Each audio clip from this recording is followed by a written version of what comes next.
Kinachochosha sio tatizo, bali ni matokeo ya tatizo.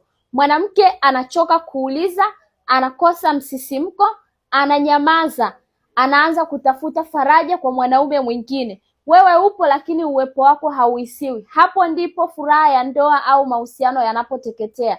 Kama ni wewe mwanaume ambaye unapitia changamoto za kuwahi kufika kileleni, kushindwa kurudia tendo la ndoa, kukosa hamu ya tendo la ndoa, uume kusimama legelege au uume kutokuamka kabisa asubuhi, basi Afya Yako Mikononi Mwako tumekuletea package bora na nzuri ambayo itakusaidia wewe kuweza kurejesha urijali wako kwa njia salama kabisa.